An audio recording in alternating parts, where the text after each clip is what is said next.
Hello YouTube, welcome back to another video. Right, today we're bedding in the brakes on your bus. So you've seen from the last video, the video before, we bought endless brake pads. Today we're going to bed them in.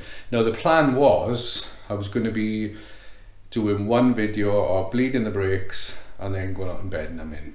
But as you can see from the thumbnail, the title, bedding them in went a little bit more spectacular than what I expected. So I thought, well, I'll give it his own video. So this is a video, go and enjoy it. But firstly, I got a big pumaspeed box here. At the end of the video, I'll show you what's coming up next. So stick around till the end and you can see what's in the box.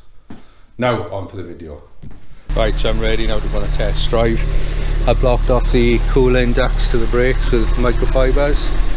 And I put a camera there. Hopefully it will pick up some signs of heat. The instructions say that I've got to get them up to 350 degrees. So if you remember from my other videos, I've got a temp gun, so we'll check that. So we're going to go out now and do about 10 hard stops, see what we can do.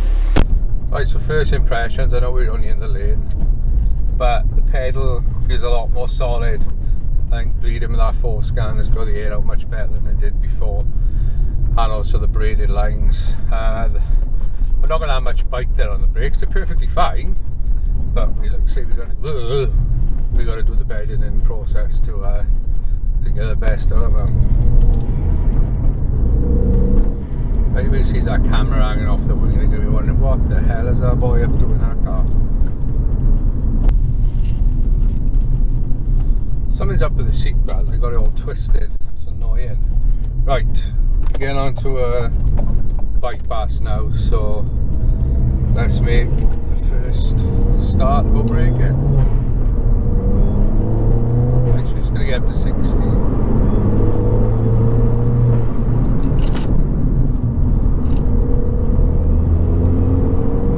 This one, I didn't slow down enough there because it's cars. Things flying around, there's two.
Any smoke yet?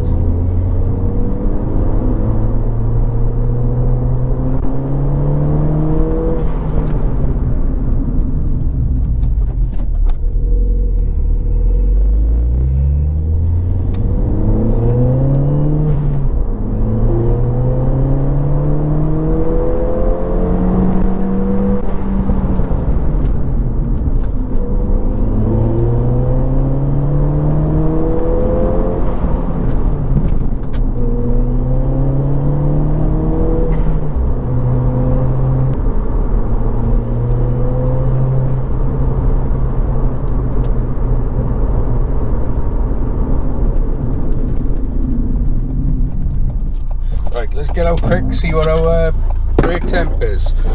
Take it with me. Oof, we're on fire. We are on fire. We're on fire, boys. 450. And we have a fish off fire. Right, I have had a good drive and a cooled down now. I didn't stop actually, jumped back in the car, pulled the rags out of the vents, and drove it then to cool down, so hopefully that's enough for bedding in. I think I may have overdone it, to be honest though. We got to 450 degrees. I can see a good bit of blow pad transfer though, but it's a little bit, it's not consistent, but that's all I'm going to do. I'm not going to do that again. The one downside, I think I overdone it, and I've got a slightly softer pedal. It's not terrible, but before next track day I think I'll bleed them again, but instructions said get them over 350 degrees, so that's what I did. Got them at 450. Right, okay, it's now a couple of days later, and I thought I'd just do an update on what's happening, because I'm pretty sure that I could possibly face some hate comments from catching the brakes on fire. Firstly, you've got the benefit of the footage of the overlay camera, so at the time I was in the car I didn't actually know they were on fire.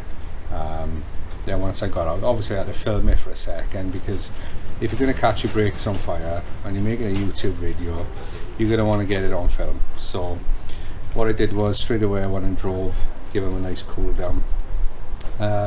If you think it's ruined the brakes, then don't worry, these brakes can take loads of heat. The brake's perfectly fine. As for the bedding in, I said it wasn't consistent on the discs. I have gone out and done another bedding in process. I didn't quite push as hard the second time, so whether it caught fire or not I don't know, but if you can see now, the disc has got more of a consistent colour. It is a little bit harder to see. I may possibly do it again. I think the reason why I had more of an inconsistent pad transfer on the disc was because the old Ferrado had left a minor lip on the top and the bottom. It was barely anything, almost nothing, so it's kind of sort of worn that consistently flat now. So I think the pad and the disc had to just shape to each other to try and get a full transfer layer. So I may do it a third time, just give them another little bedding in so to see it's perfect.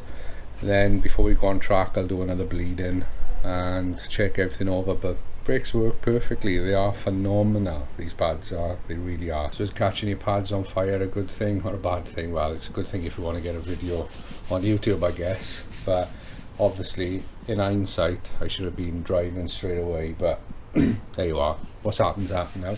Everything is all good, nothing is damaged. I think they're all going to be fine. So now let's go in the house and have a look at that pumaspeed box. Right, so this is what's in that box. This is the Rsport Gen 2 Pro 400 intercooler. So this is full size. That should be the absolute end of me having any heat issues on track. So next video we're going to be fitting ours. Stay tuned for that. Right, this is the end. Thanks for watching. See you on the next one. Bye.